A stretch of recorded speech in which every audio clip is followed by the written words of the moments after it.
लेकिन ऐसे समय में जरूरत होती है एक ऐसे व्यक्ति की जो सिर्फ बदलाव को देखे नहीं बल्कि उसे समझे और सही दिशा दे। Modern culture versus traditional values जैसे विषयों पर जहां बहस आसान है लेकिन संतुलन मुश्किल, वहां अनुभव, दृष्टि और जिम्मेदारी की जरूरत होती है। एक ऐसी शख्सियत जिन्होंने न केवल मीडिया जगत में एक नई क्रांति की शुरुआत की बल्कि हमेशा अपनी जड़ों और मूल्यों को सर्वोपरि रखा, जिन्होंने हमें सिखाया कि ऊंचाइयों को छूने के लिए अपनी संस्कृति को भूलना नहीं बल्कि उसे साथ लेकर चलना जरूरी है। इसी अनुभव, इसी दृष्टि और इसी जिम्मेदारी के साथ हमें मार्गदर्शन देने के लिए please welcome doctor Subhash Chandra. Thank you. बैठिए। आज का विषय क्या है? आप में से एक आदमी हाथ उठा के बताए। Modern culture versus traditional values. Modern culture versus traditional values, why and how to bridge the gap. आपको लगता है कि पहली बात तो ये कि गैप है क्या? कैसा गैप है? Sir, I believe that when we are talking about traditional values and modern culture, so I believe that in this context, the gap may be defined in two ways. First of all, there is a generation gap in this regards, and second of all, there is a communication gap between those particular generations. So, because of that, I believe that the evolution of traditional values in the context of modernity today has been more of a volatile situation. Very good answer. Why should it be bridged? The gap should be bridged. चलो, आपने कहा कि gap है क्योंकि हमारे बीच में communication की कमी है, तो ये गैप ब्रिज क्यों होना चाहिए? चल रहा है, ठीक से चलने दीजिए जैसे चल रहा है। क्या आवश्यकता है कि ये गैप ब्रिज होना चाहिए? In today's pattern, whenever we communicate, शायद ये डिफरेंस इसी वजह से है कि we communicate to reply, but not to understand. और जहाँ तक ये कॉन्फ्लिक्ट आ रहा है, एक म्यूचुअल अंडरस्टैंडिंग नहीं क्रिएट हो पा रही है। कई जो ओल्ड वैल्यूज हैं उन्हें हम कंजर्वेटिव या ट्रेडिशनल कह देते हैं, और बल्कि जो जेनजी है, जो हमारी लैंग्वेज है, वो कहीं ना कहीं एक डिजिटल एज से भी इन्फ्लुएंस हुई है। बट आई थिंक ये गैप इसलिए बहुत ज़रूरी हो जाता है कि जब भी हम किसी से कम्युनिकेट करना चाहते हैं, हम एक डिफेंस मैकेनिज्म पे चले जाते हैं जहाँ हम सामने वाले को एम्पैथेटिक वैल्यू से अंडरस्टैंड नहीं करते हैं, बस एक जवाब देने के लिए एक ऐसा सोशल एटमॉस्फेयर क्रिएट कर लेते हैं। तो आई थिंक इसलिए ज़्यादा ज़रूरी है। इंडिया एक यूथ सेंट्रिक कंट्री है, बहुत लार्ज यूथ है हमारे पास, एंड उस यूथ को अच्छे तरीके से हम कैपिटलाइज कर सकते हैं, इस्तेमाल कर सकते हैं। बट कहीं ना कहीं इंडिया के यूथ के अंदर ये परवरिश है कि अपने सीनियर्स के बातों को फॉलो करना, अपने पेरेंट्स को या उनको, सो अगर उनके बीच के गैप्स क्लियर होंगे तो अंडरस्टैंडिंग ज़्यादा अच्छे से बढ़ेगी एंड यूथ और बेटर परफॉर्म कर पाएगी एंड सीनियर सपोर्ट कर पाएंगे। Very good answer. So my question is कि how do we exactly define modern culture and traditional values? Like, are we comparing time periods, way of thinking or power structure? नहीं, ये definition तो देखिए, जो पहले की जनरेशन है, जो 1947 से लेके 1970 तक जन्म लिया है, जिसने इवन 70 से लेके 80, 85, 90 तक भी जन्म लिया है, वर्सेस जो आप लोग हैं जिन्होंने इस सेंचुरी में 2000 के बाद जन्म लिया है, जो टाइम पीरियड है उसका गैप है, उसकी वजह से थॉट प्रोसेस में डिफरेंस है। अब उसको गैप को ब्रिज करना चाहिए या नहीं करना चाहिए, ये एक इंडिविजुअल पर निर्भर करता है, ये आपकी अपनी सोच है। मुझे जहाँ भी जाने को देखने को मिलता है, बहुत से घरों में जाता हूँ मैं, बड़ा समन्वय है आपस में, पेरेंट्स में भी और बच्चों में भी और बुज़ुर्गों में भी। लेकिन जो बड़े मेट्रो सिटीज़ हैं, मुंबई है, दिल्ली है, और वहाँ भी जो ज़्यादा, जिनके पास धन ज़्यादा आ गया है, वहाँ पे समन्वय नहीं है, आपस में मेल जोल नहीं है, एक सोच नहीं है। तो अलग अलग चीज़ इंडिविजुअल के ऊपर निर्भर करता है। बट अगर हम जनरलाइज करके देखें तो जो ट्रेडिशनल और मॉडर्न में जो डिफरेंस है, फोकस की अगर बात लें तो ट्रेडिशनल वे में जब जो हम जैसी उम्र के लोग हैं, हम लोग कलेक्टिव विजडम में विश्वास करते हैं। गुड और बैड की एक हमारी अपनी एक अलग परिभाषा है। आपकी परिभाषा गुड और बैड की थोड़ी अलग हो सकती है। हम अपनी ड्यूटी को एक अपना धर्म मान के उसको पूरा करने का प्रयास करते हैं। आप अपना उस चीज़ को करते तो हैं, लेकिन आप उसको अपना ऑटोनॉमी से करना चाहते हैं, इंडिविजुअलिटी से करना चाहते हैं। कलेक्टिव विजडम वाली बात कम होती है। गलत कुछ नहीं है, आप भी जो कर रहे हैं वो गलत नहीं है मैं कहूँगा, लेकिन एक समाज में सर्कमस्टांसिस के अनुसार चेंजेस होता रहता है, और फिर जिस तरह से अपब्रिंगिंग होगी, जिस वातावरण में आप बड़े होगे, उस तरह का आपका माहौल बनेगा, आपका दिमाग बनेगा, उस तरह की आप बात भी करने लगेंगे। न्यूरोलॉजिस्ट साइंटिस्ट जो हैं वो ये कहते हैं कि किसी भी चीज़ को अगर मनुष्य किसी एक तरह के बात को अगर लगातार 26 दिन तक आप उसको करो तो वो आपकी आदत बन जाएगी। आज का युग तो बड़ा डिफरेंट है। तो सोशल स्ट्रक्चर की बात अगर उसको कंपेयर करें तो ट्रेडिशनल में एल्डर्स हैव गॉट अथॉरिटी, जब आप जो मॉडर्न है वो इक्वालिटी की बात करते हैं। ट्रेडिशनल में सोशल स्ट्रक्चर में जेंडर रोल भी प्ले करता है।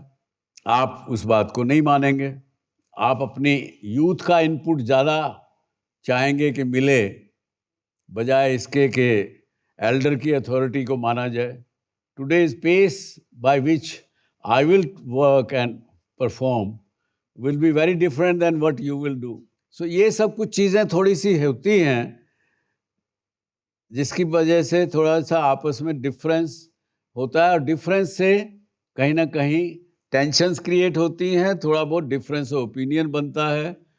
उसकी वजह से अगर अच्छा हो, जैसे किसी ने कहा यहाँ कि अगर यूथ को आप मिल के लेके चलेंगे, मॉडर्निटी को ट्रेडिशनल के साथ मिला के चलेंगे, उसका रिज़ल्ट और भी अच्छा आएगा।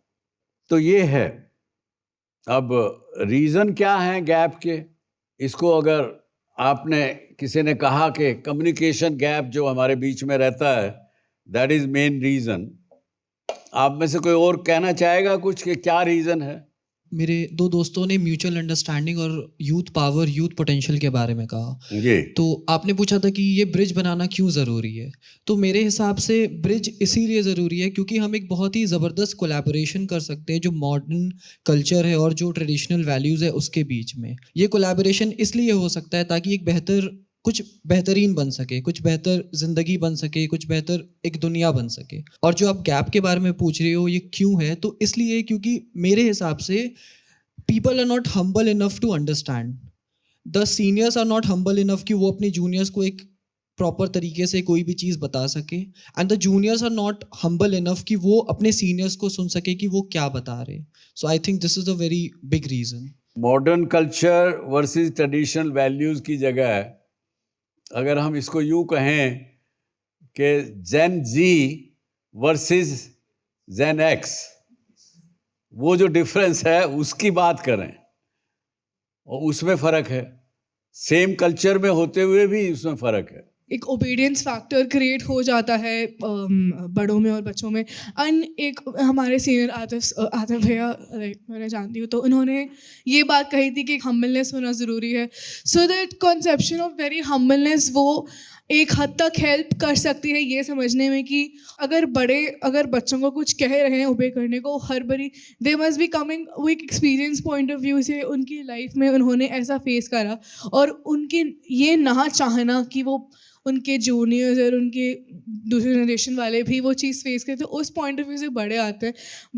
बट हमारे टाइम पे चीज़ें अलग हैं। तो सर एक कॉम्बिनेशन होना ज़रूरी है जहाँ पे वो रूट्स भी रहे, चाहे वो ट्रेडिशनलिटी भी रहे, वो रिस्पेक्ट भी रहे, and at the same time वो एक अंडरस्टैंडिंग भी रहे। इतनी आप में हम्बलनेस होनी चाहिए कि आप अपने बड़े की बात सुन लो, और हाँ। बड़े में भी इतनी हम्बलनेस होनी चाहिए कि छोटे की भी बात सुने। हाँ। लेकिन कई बार हम हम्बल नहीं होते, कई बार एरोगेंस सी आ जाती है, तो जहाँ हम्बलनेस रहेगी आप दूसरे की बात सुनेंगे। आपको यदि लगे कि सुभाष चंद्र यहाँ पे स्टेज पे खड़ा है, प्रोफेसर साहब ने कहा है तो उसकी बात सुननी पड़ेगी, 1 घंटा बेकार करना पड़ेगा, तो आप फिर आधी बात सुनेंगे, आधी बात नहीं सुनेंगे। चाहे भले ही वो बात आपके कानों तक आ रही है, लेकिन आपका ध्यान कहीं और है, वो आप नहीं सुन ही नहीं पाएंगे। जी जी। तो ये भी होता है। So, आपने क्वेश्चन पूछा था कि जनरेशन एक्स और जनरेशन जी में जो गैप है ये क्यों है। आई थिंक कि ये गैप इसलिए है कि इंसान से बात करना भूल गया। जो जनरेशन जी है वो ज़्यादा कम्युनिकेट इंसानों से नहीं करते, मशीनों से करते, तो इसीलिए ये गैप बढ़ता जा रहा है। ये गैप बढ़ता तो जा रहा है। अगर इंसान से कम्युनिकेट करे, मशीनों से कम करे, आई थिंक ये ब्रिज हो जाएगा गैप। बहुत अच्छी बात है आपने कही डॉक्टर बख्शी ने। इस बात से आप में से कितने लोग सहमत हैं, कितने लोग नहीं? अरे बाप रे, सहमत तो आप सभी हैं, लेकिन 6 घंटे आप प्यार उस मशीन से करते हैं, उनसे बातचीत करते हैं। सर, जैसे आप हमसे पूछ रहे हैं, हमें मौका दे रहे हैं बोलने का, वैसे हर घर में नहीं मौका दिया जाता है बोलने का। अगर हम अपने सवाल को भी आगे रखें कि नहीं मुझे ये नहीं करना है, आप गलत हैं, तो वो हमें समझते हैं कि तुम छोटी हो, तुम्हें पता नहीं है अभी, कि हमने दुनिया देखी है, हमें पता है। लेकिन मैं उन्हें ये बताना चाहती हूँ कि आपने दुनिया देखी है, लेकिन हमें भी वो देखने का मौका मिले, हमें भी एक्सपीरियंस करना है। आप हमें पहले ही रोक देंगे तो हम एक्सपीरियंस कैसे कर पाएंगे? ये बात मैं खास करके जो हमारे मित्र अपने घर में बैठे हुए ये कार्यक्रम देख रहे हैं, ये आपके लिए बहुत अहम है इस बात को जानना कि आप अपने बच्चों को, अपने युवाओं को केवल इसलिए चुप मत कराइए कि वो उनका एक्सपीरियंस नहीं है, वो यंग है, उनको कुछ मालूम नहीं है। आपको बहुत कुछ मालूम है। मैं आपको सच में कहता हूँ, मैंने जितना ये सच शो करते हुए जितने युवाओं से मिलता हूँ, जानता हूँ, वो हमसे ज़्यादा जानते हैं, उनकी इन्फॉर्मेशन हमसे बहुत ज़्यादा है। अगर उनको सुनेंगे, उनकी बात को समझने का प्रयास करेंगे, तो आपके और उनके बीच में जो दूरी बनी हुई है वो कम होगी। ये सर, अगर इंसान पर्सन टू पर्सन कम्युनिकेट करना स्टार्ट कर दे, और जैसे कि आजकल हम किसी भी चीज़ की कंसल्टेंसी के लिए एआई को रीच आउट करते हैं, हम एआई से पूछते हैं in comparison to asking our adults, तो मुझे ये लगता है कि कहीं ना कहीं ये इशू इसीलिए ही आता है, या हम एआई को इसीलिए ही रीच आउट करते हैं क्योंकि जब भी हम अपने एल्डर्स से या किसी एक्सपीरियंस पर्सन से कोई क्वेश्चन पूछते हैं, तो जब वो हमें एक्सप्लेन करते हैं उस समय हमें कोई काउंटर डाउट आता है, तो जब हम पूछने जाते हैं तो सामने वाला हमें ये बोलकर चुप करा देता है कि तुम ओबीडियंट नहीं हो, तुम्हें ये चीज़ नहीं पूछनी चाहिए। ऐसा तो नहीं है, ये सब तो होता है नहीं सर। करते, ऐसा तो नहीं सर है। सब नहीं करते होंगे, आई एग्री, बट मेजॉरिटी में यही होता है कि हम अपने बड़ों से सवाल नहीं करना चाहिए क्योंकि हम हम्बल नहीं हैं, बड़े से ही होते हैं। तो कहीं ना कहीं ये जो एआई से या या नहीं, सही होंगे, लेकिन उनको जवाब तो आपके प्रश्न का देना चाहिए, आपको बताना चाहिए। सर, तो वही बात है कि कहीं ना कहीं ये जो बच्चे हैं आजकल वो एआई को रीच आउट इसीलिए ही करते हैं क्योंकि कहीं ना कहीं हमारे ग्रोथ में ही, हमारी जो लाइफ में हमें जिस तरीके से बड़ा किया गया है उसमें ही ये फील हो जाता है बच्चों को कि हमें बड़ों से सवाल नहीं करने चाहिए। पर थोड़ी सी बात यहाँ पे मैं कहूँगा, एआई का आपने प्रश्न उठाया यहाँ, एआई क्या है? एआई भी तो आपने और हमने जो कुछ फीड किया है इंटरनेट पर, उसी को पढ़ के आपको वापस बता रहा है, वो अपना कोई उसका दिमाग नहीं है। तो इसलिए वो पूरी 10, 100, 50, 200, 500 लोगों से पूछ करके वो बात बता रहा है। सर, मेरे अकॉर्डिंग ये गैप इसलिए आ रहा है क्योंकि जैसे जैसे बच्चे बहुत ज़्यादा एजुकेटेड हो रहे हैं तो उनके अंदर एक वो kind of rational thinking develop हो रही है। तो अगर कोई भी आपका एल्डर आपको कुछ बताने की कोशिश कर रहा है तो आप में उसके खुद के थॉट्स होंगे, एंड हो सकता है आप उनसे एग्री कर रहे हो सकता है आप डिसएग्री कर रहे हो। तो वहाँ पे अगर कॉमन अंडरस्टैंडिंग करनी है तो थोड़ा बड़ों को भी झुकना पड़ेगा एंड थोड़ा छोटों को भी बढ़ना पड़ेगा। झुकना और बढ़ने की बात नहीं है। कई बार क्या होता है, जैसे मेरे ग्रैंड चिल्ड्रन भी हैं, मैं उनकी बात सुनता हूँ, आपस में चर्चा भी करते हैं, बल्कि मैं थोड़ा पीछे हट जाता हूँ क्योंकि मैं उनको जब उनकी बातें सुनता हूँ तो मुझे पता लगता है कि उनको बहुत ज़्यादा जानकारी है। मुझे लगता है नहीं कि मैं उनको कोई जानकारी दे सकूँगा, कुछ ना कुछ बता सकूँगा, तो मैं चुप होकर सुनता रहता हूँ। तो उसमें वो ये भी कह सकते हैं कि my grandfather is not talking to me. तो दोनों तरह की बातें, पर आपने अच्छी बात कही। As a Gen Z, sir, our minds are driven by curiosity, but the Gen X minds are mostly filled with experiences and history. That's the thing. Second चीज सर जो मैं ऐड करना चाहूँगा कि आई एग्री, अगर conflict आता भी है तो हमको अपनी कॉन्शियसनेस, चेतना का ज़्यादा यूज़ करना चाहिए, ना कि एक्सपीरियंसेस एंड जजमेंट के लिए। Because every trajectory of change person to person differs, उसका फ्यूचर अलग होगा।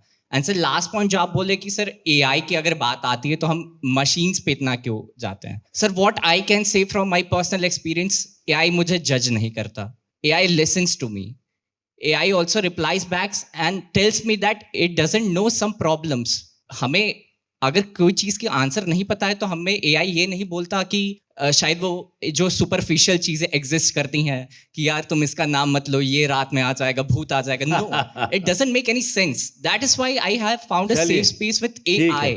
That is the thing. Major चीज़ ही कि they machine don't pass judgement against you. Sir मैं यही कहूँगा, जैसे अभी बात हो रही थी जो दोनों जनरेशन्स है उसमें एक एक्सपोजर की कमी है। जैसे फॉर एग्जांपल हम एटलीस्ट इस टॉपिक पर बात तो कर रहे हैं, हम समझ तो रहे हैं कि ये प्रॉब्लम्स हैं और इस गैप को हमें फिल करना है। जैसे एक साइकोलॉजिस्ट ने कहा था, एक एनवायरनमेंट बहुत बड़ा फैक्टर होता है जो एक इंसान की लाइफ को शेप करता है। जब हमें पता है तो फिर हमें हम्बल होकर खुद उनसे बात करनी चाहिए, क्योंकि हम समझ रहे हैं इस चीज़ को। दोनों तरफ से हाथ आगे बढ़ेंगे तभी ताली बजेगी। जो इतनी सब बात अभी तक हमने की, उसमें कहीं ना कहीं जो globalisation and the influence of digitalisation has played a very big role in creating this gap. और जो पेरेंट्स या जो बड़े बुज़ुर्ग हैं जिनको हम ट्रेडिशनल व्यक्ति कहते हैं, या हम उनको कहते हैं कि बड़े पुरानी सोच का आदमी है, इस तरह के तक में हम भी पास कर देते हैं, हम भी जजमेंट पास कर देते हैं। तो हो सकता है उन्होंने उन चीज़ों को नहीं समझा हो, आज वो डिजिटलाइजेशन वर्ल्ड में नहीं उतना गए हों। लेकिन बहुत से लोग मैंने देखा है जो जेन एक्स के हैं, वो लोग भी आज डिजिटलाइजेशन में घुस रहे हैं, पता कर रहे हैं, वो भी, उनको भी पता है। और जहाँ वहाँ उनको पता है वहाँ पे गैप्स कमी होते हैं, दिक्कत कम होती है। Elders cling to heritage and youth chase the novelties. You want to have new things all the time, novelties you want to create, and tension between the two, this creates a risk of cultural losses. और cultural losses किसी के लिए भी काम का नहीं है, समाज के लिए काम का नहीं है, समाज के लिए नुकसानदायक है, चाहे वो बच्चा हो, चाहे बड़ा हो, चाहे कोई भी हो। That is what will lead to social fragmentation also. लेकिन पिछले दिनों मुझे देखने को मिला एक नया वर्ड मैंने भी सीखा, भजन क्लबिंग। यहाँ पे ट्रेडिशन और मॉडर्न दोनों का बहुत अच्छा मिश्रण देखा मैंने। आप भजन संध्या में, कीर्तन इत्यादि में जब दादाजी ने अरेंज किया तब तो नहीं गए, हम उसमें नहीं जाएंगे, क्योंकि वहाँ पे बैठ के पालथी मार के आंखें बंद करके भजन सुनना है, वो तो अपने को नहीं जमता है। तो ये एक अच्छा कॉन्सेप्ट जिसने भी निकाला होगा, मैं उसको साधुवाद देना चाहूँगा कि उनका भजन करिए, भजन सुनिए, अपने हिसाब से सुनिए। आपको डांस करना भजन पे अच्छा लगता है, करिए, उस म्यूज़िक को भी आप आनंद लीजिए, भजन का भी आनंद लीजिए। तो ये एक बड़ी अच्छी एक जो चीज़ देखने को मिली। और मैं समझता हूँ कि जेन जी किसी भी चीज़ को करती है उसको थोड़ा सा मॉडर्नाइज करके, उसको अपने रूप से जो उनको अच्छा लगता है उसको किया, और उसी तरह से अपना एनवायरनमेंट अच्छा बना लिया आपने, और एंजॉय कीजिए, अच्छी बात है। इसी प्रकार से मैं समझता हूँ कि बहुत सी ट्रेडिशनल चीज़ें उनको मॉडर्न वे में किया जा सकता है। मैं आपको मिलाना चाहूँगा डॉक्टर शिव दर्शन मलिक जी से। He is a doctor PhD in chemistry. इन्होंने जो कंक्रीट का दूसरा नाम बदल के उसको इन्होंने गोक्रीट कर दिया। तो उन्हीं से सुनेंगे कि क्या है। Please welcome doctor Malik. आइए, धन्यवाद। आप बताएंगे इनको स्टूडेंट्स को कि आपने कैसे इसको मॉडर्न चीज़ को ट्रेडिशन को इकट्ठा मिला के किया। इतनी देर से हम एक चर्चा में सुन रहे हैं मॉडर्निटी। ये शब्द मेरे सामने भी अनेक बार आया है और मैंने इस शब्द को बड़े अच्छे से समझा है। प्रगति, विज्ञान, विकास, मॉडर्निटी, ये लगभग एक ही सिक्के के विभिन्न पहलू हैं। और ये सब कुछ क्या है? मार्केटिंग। ये सब कुछ क्या है? मार्केटिंग। अगर पिछले 20 साल से, लगभग 20 साल से, उससे ज्यादा की भी बात करूंगा, 1990 की बात करूं, 1990 में जब हम दिल्ली आते थे रोहतक से और सफेद कमीज पहन के आ जाते थे, शाम तक दिल्ली में रहते थे, तो कमीज का रंग कैसा हो गया जाता था? काला। आज क्या है? 2026। AQI कितना है? क्या मॉडर्न हुआ भाई? क्या हम हवा को शुद्ध कर पाए? मॉडर्न क्या हो गया? मॉडर्न और आधुनिक क्या है? मॉडर्न और आधुनिक वही है जो अब है। मैं और आप बात कर रहे हैं, यही आधुनिक है। थोड़ी देर में यह पल भी पुराना हो जाएगा। तो ये मार्केटिंग के टूल्स हैं। जैसे अभी मैं कुर्ता पजामा पहने बैठा हूं, तो मैं क्या हूं? ट्रेडिशनल। अगर मैं 5,000 10,000 रुपए दे के किसी कंपनी की जीन्स खरीद लूंगा तो मैं क्या बन जाऊंगा? मॉडर्न। क्यों बनूं मैं मॉडर्न? क्यों पैसे उसको दूं मैं? क्यों ना मैं मेरे गांव का जो दर्जी है अपना कपड़ा उसके पास लेके जाऊं और डिजाइनर, सेल्फ टेलर्ड, मेरा वो माप लेगा, यहां से यहां तक इतना है, यहां से यहां तक इतना है, यहां से आते वो कमीज और कुर्ता में क्यों ना पहनूं? फैक्ट्री के अंदर 20,000 25,000 30,000 जीन्स डाल दी, वो पता नहीं किस मटेरियल से बनी है, कैसे बनी है, उसका क्या क्या उसमें केमिकल लगा हुआ है, वो मैं पहन रहा हूं। जबकि मैं मेरे गांव में जाता तो मुझे पता है ये कपास किसने बोई है, क्या ये कपास GM है या नॉन GM है। GM का नाम सुन रखा ना? Genetically modified. रेशा बड़ा हो जाएगा, इसके अंदर क्या डालो? इसके अंदर मकड़ी के जीन्स डाल दो। क्या कभी पौधे का और जीव का कभी मिलन हुआ है क्या? जगत के अंदर जो जीव प्रजाति है वो बिल्कुल अलग है और जो पौधा प्रजाति है वो बिल्कुल अलग है। इसको अगर मॉडर्निटी कहते हैं तो मैं तो इसको मॉडर्निटी नहीं कहता। ये तो कुछ कंपनियों का अपना प्रचार है, कुछ कंपनियों का अपना व्यापार है जो इसको अपने आप को कर रही हैं।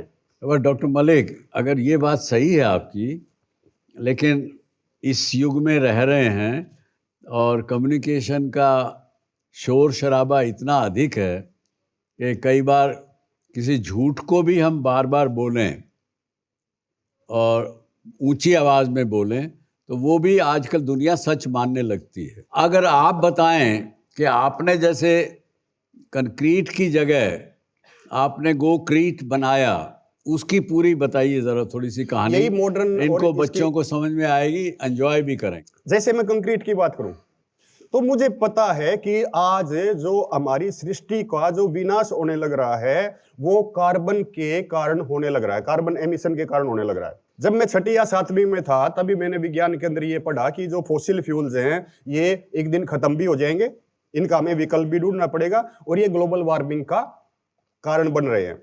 उस टाइम पे मैं 6ठी 7वीं में था। आज जब 2026 में आप और हम ये बातें कर रहे हैं तो पिछले जो 3 साल हैं, 2024, 2025 और 2026, वो जब से हमने तापमान को मापना शुरू किया उसमें वो सबसे ज्यादा गर्म साल रहे हैं। जो कहते हैं ना 1.5 डिग्री सेंटीग्रेड तापमान बढ़ जाएगा तो काफी उथल पुथल हो जाएगी, काफी जो जलवायु परिवर्तन हो जाएगा, वो 1.5 डिग्री से ऊपर के ही हैं। जब हमें पता चल गया कारण ये है तो निवारण भी हमें ही ढूंढना पड़ेगा। विज्ञान क्या है? विज्ञान वो विशेष ज्ञान है जो आज मेरे सामने समस्या उसको दूर कर दे। विज्ञान का मतलब कंप्यूटर्स नहीं है, विज्ञान का मतलब AI नहीं है। तो जब मुझे पता चला कि सबसे ज्यादा जो कार्बन एमिशन है वो सीमेंट, कंक्रीट, लोहा, इसी से हो रहा है, 1 टन जब हम सीमेंट बनाते हैं तो 3 टन कार्बन जला देते हैं। 3 टन कार्बन क्या कर रहा है? 3 टन कार्बन 7.5 टन ऑक्सीजन को लेके उसको भी खत्म कर रहा है, कार्बन डाइऑक्साइड बना रहा है। डॉक्टर मलिक बता रहे थे कि 1 टन सीमेंट बनाने में 3 टन कार्बन डाइऑक्साइड क्रिएट किया जाता है और वो 3 tonne carbon dioxide another 8 tonne की ऑक्सीजन जो हमारे लिए अच्छी है उसको भी खा जाता है।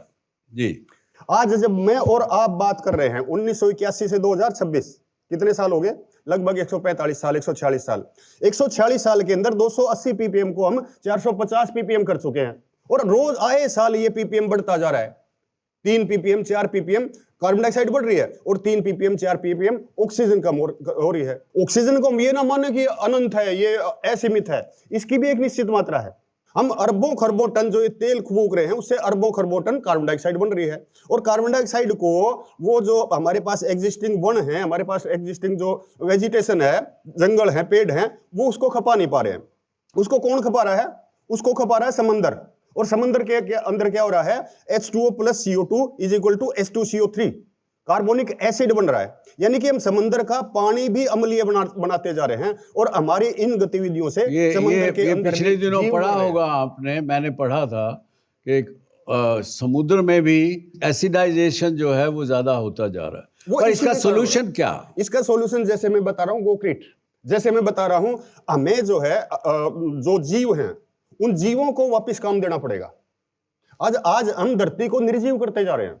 इन्होंने जो कंक्रीट जो हम बिल्डिंगें बनाते हैं कंक्रीट से, ईंट गारा पत्थर लेके सब कुछ करके बनाते हैं, उसकी जगह गौ का गोबर, मिट्टी और कुछ और चीज़ें लेकर के एक ऐसा प्लास्टर बनाया है जो कि अगर आप अपने घर पे करेंगे तो सर्दी में वो घर अंदर से गर्म रहेगा और गर्मी में वो घर अंदर से ठंडा रहेगा और वातावरण के अंदर कुछ भी खराबी नहीं होने देगा। आपके कमरे के अंदर या मकान के अंदर कोई ऐसा प्लास्टर लग जाए जो हवा को शुद्ध कर दे, जो खुशबू दे, तो मॉडर्न नहीं होगा ना। उसको मॉडर्न मानेंगे या ट्रेडिशनल मानेंगे, ये क्वेश्चन है। मॉडर्न। लेकिन इसके अंदर जो मैंने लगाया वो क्या लगाया? गोबर। क्या लगाया? ट्रेडिशनल चीजें लगाई। गोबर। ये दिमाग है ना ये मेरा, इसके अंदर गोबर और भूसा भरा है। ये पहले से हो रहा है लेकिन आज आपके घर में नहीं है ना। हमारे साथ समस्या क्या है कि कोई भी नया आविष्कार होते ही हम जो है ना भूतकाल में पहुंच जाते हैं। मिसाइल तो महाभारत में थी ना, इंटरनेट तो था ही, वो संजय ने उसको बताया था, वो तो पहले से था ही ना, ये तो पहले से था ही ना। अरे वो पहले था, आज क्या है, अब क्या है, उसको देखो ना। क्या आज आपके घर में लगा हुआ है क्या? इतने जितने बैठे हैं इनमें से पहले पता नहीं क्या क्या था। वही ट्रेडिशन है। मॉडर्न क्या है जो आज है? ये तो चीज़ पहले से होती आ रही है। जैसे मैं बिहार से आता हूँ तो हमारे गांव में, मेरे नानी गांव में सेम जैसा आपने बताया सेम वैसा ही घर पहले भी था। बिल्कुल सही कहा। और आज भी है। बिल्कुल सही। और लेकिन दिक्कत ये है कि आपने जो बोला गोबर मिट्टी से वो बनता है, तो वो अगर ज्यादा मूसलाधार बारिश हो गई, तूफान आ गया, तो क्या वो घर बचेगा? यही हमें करना है। अगर हमें किसी पुरानी चीज में, ट्रेडिशन में अगर कोई कमी है, उस कमी को दूर कर लेना है, यही विज्ञान है। प्राकृतिक भवन क्या होते हैं? प्राकृतिक भवन वो भवन होते हैं जो आपके 10 किलोमीटर के एरिया से 90% सामान लें और उससे वो बने। भवन कितना बड़ा बिजनेस है, बिल्डिंग जो है कितना बड़ा बिजनेस है, बहुत बड़ा बिजनेस है, बहुत बड़ा बिजनेस है। मुझे पता चला कि मिट्टी का मकान गर्मी और सर्दी को रोकता है, हवा को शुद्ध रखता है, स्वास्थ्य को भी ठीक रखता है। उसके बाद बीच में मैं सीमेंट वाले मकान में चला गया। जब मैं सीमेंट वाले, टाइल वाले, पत्थर वाले मकान में गया तो मुझे पता चला यहाँ पे मुझे सफोकेशन हो रही है। यहाँ पे गर्मी होते ही मुझे एसी चलाने की जरूरत पड़ रही है और एसी के लिए फिर मुझे बिजली का बिल भरने की जरूरत पड़ रही है। और जो बिजली बन रही है वो कार्बन से बन रही है और वो मेरे पर्यावरण के लिए, मेरे पृथ्वी के लिए, संसार के लिए ठीक नहीं है। तो मैंने उसका रास्ता ढूंढा।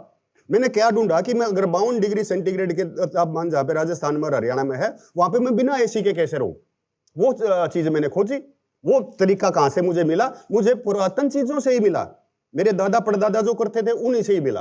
तो वो जो चीजें हैं, जो पुरानी अच्छी चीजें हैं, उसको छोड़ना मॉडर्निटी नहीं होती। पुरानी चीजों को, जो ट्रेडिशनल चीजें हैं, जो सनातन है, लगातार है, सस्टेनेबल हैं, उन सस्टेनेबल चीजों को छोड़ना वो गलत है।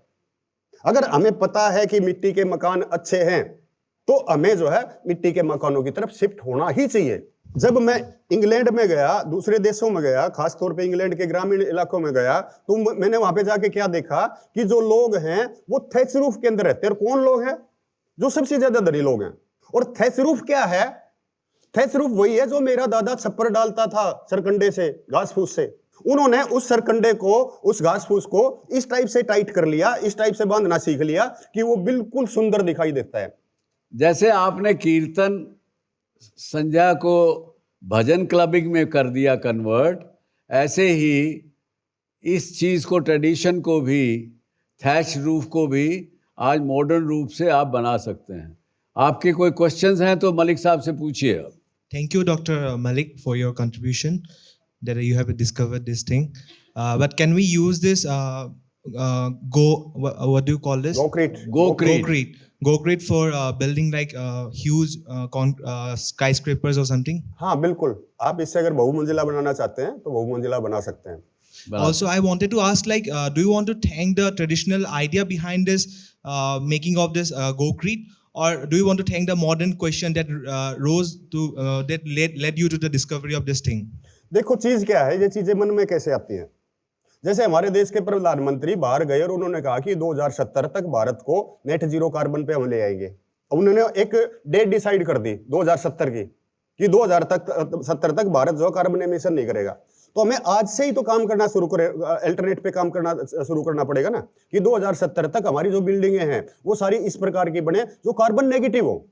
बिल्डिंग 3 प्रकार की हैं। एक प्रकार की वो है जो कार्बन एमिशन करके बन रही है, दूसरी वो है जो कार्बन न्यूट्रल है, और हम जो रहे कार्बन नेगेटिव की तरफ, यानी कि जो प्रदूषण हमने कर दिया, जो कार्बन डाइऑक्साइड हमने कर दिया, वो भी तो कम करना हमारी ड्यूटी है ना।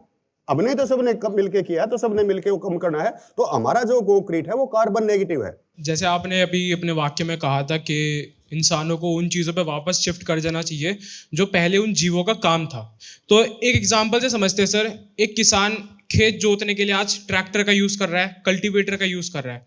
पहले के समय में बैल और घोड़े वगैरह का इस्तेमाल किया जाता था। तो मेरे कहने का मतलब है कि आज के समय में एक इंसान के लिए गाड़ी खरीदना ज़्यादा आसान है एक घोड़ा पालने से कहीं ज़्यादा। तो उस शिफ्ट पे हम वापस कैसे आ सकते हैं? क्योंकि हम एक प्रॉब्लम को खत्म एक आसानी और कन्वीनियंस की बात आपने कही, ये मशीन जो है वो कन्वीनियंस देती है। आप जवाब दें। आपने जो क्वेश्चन किया ना, बड़ा अच्छा क्वेश्चन था। यहाँ पे रोल होता है सब्सिडीज का। जब मैं बैल से खेती करता था, मैंने अपने बचपन में बैल से खेती की है, मैंने बैलगाड़ी भी चलाई है, तो उस टाइम पे मेरी मानसिक शांति और मेरे पास आर्थिक स्थिति मेरी बहुत अच्छी थी। मेरी दादी के पास इतनी बड़ी कंठी थी, मेरी दादी के पास सोने का इतना बड़ा कोका था, इतना बड़ा वो था, और यहाँ पे चांदी का वो था, कड़ुल्ले जो चांदी के इतने मोटे मोटे उसके पास थे। उसके बाद मुझे किसी ने ट्रैक्टर दे दिया, ट्रैक्टर के ऊपर मैं किस्त ही भरता रहा। बैल जब तक मेरे घर में था तब तक मैं आत्मनिर्भर था। जब तक मेरे पास बैल था मैं आत्मनिर्भर था, और मेरे पास मेरे पूरे परिवार के पास काम था। आज मेरे पास बैल नहीं ना, ट्रैक्टर है, ट्रैक्टर आधा घंटे के अंदर चला गया, फिर मैं क्या करता हूँ, व्हाट्सएप पे बैठ के ऐसे ऐसे करता रहता हूँ, मुझे नहीं पता मैं क्या कर रहा हूँ।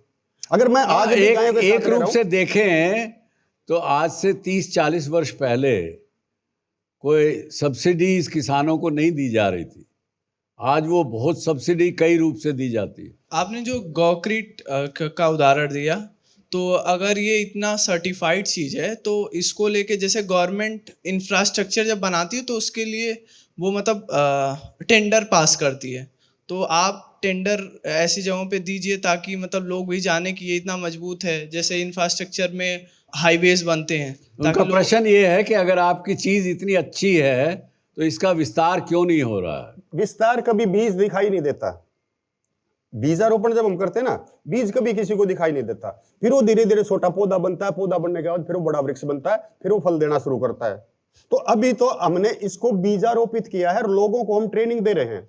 हमारे पास लोग आ रहे हैं विभिन्न राज्यों से, विभिन्न देशों से, उनको हम ट्रेनिंग दे रहे हैं। फिर वो धीरे धीरे जाके अपना काम करेंगे। फिर एक प्रेशर ग्रुप बनेगा जो गवर्नमेंट के ऊपर प्रेशर बनाएगा कि एनवायरनमेंट को ठीक करो, गोक्रीट को आगे लाओ। तो ये स्टेप्स होते हैं। पहले समस्या को समझना चाहिए, और समस्या को समझ के हमें ये देखना चाहिए कि पीछे मेरा दादा कैसे करता था, मेरी दादी कैसे करती थी, और फिर उनको आज के हिसाब से, आज का जो विज्ञान मुझे ज्ञान दे रहा है, उसको उसके अंदर क्लब करके फिर हमें आगे बढ़ना चाहिए। जो बाजार है उसने हमें बहुत कुछ दिया, हरित क्रांति ने हमें क्या दिया, मिलेट्स खत्म करके, और हमें धान और गेहूं पे ले आया। उससे पहले हम सभी मिलेट्स खाते थे। फिर हमें पता चला कि ये तो गलती होगी, जो धान है और ये गेहूं है ये अच्छा अन्न नहीं है, इसीलिए अब हम श्री अन्न की तरफ जा रहे हैं, मिलेट्स की तरफ जा रहे हैं। तो गलतियां हो जाती हैं, लेकिन प्रकृति के साथ छेड़छाड़ होके अगर कुछ बनता है तो वो गलत है और वो गलत ही रहेगा। Thank you very much doctor Malik, आपने आज बहुत यहाँ एक हम सब की आंखें खोलने का प्रयास किया है, और ये कार्यक्रम के माध्यम से ये बात निकलेगी तो दूर तलक जाएगी। तो ये होगा, देखते हैं आगे कहाँ तक पहुँचती है। बहुत बहुत धन्यवाद, बहुत आभार आपका। Thank you very much. तो ये आपके कुछ विचार क्या हैं जो डॉक्टर मलिक ने बताए। अगर आप लिखना चाहें तो sach.org पर आप अपना मेल लिख सकते हैं, हमें बता सकते हैं। हम प्रयास करेंगे डॉक्टर मलिक तक पहुंचाने का। लेकिन मेरा आप सबको, युवाओं को एक मैं साधुवाद देना चाहूँगा, बधाई देना चाहूँगा कि भारत की जो जेन ज़ी है वो बहुत ही समझदार और बहुत अक्लमंद है, और इनोवेशन यहाँ पे बहुत हमको देखने को मिल रहा है। इसके लिए आपको सबको बहुत बहुत बधाई। आप लोगों ने मुझे सुना,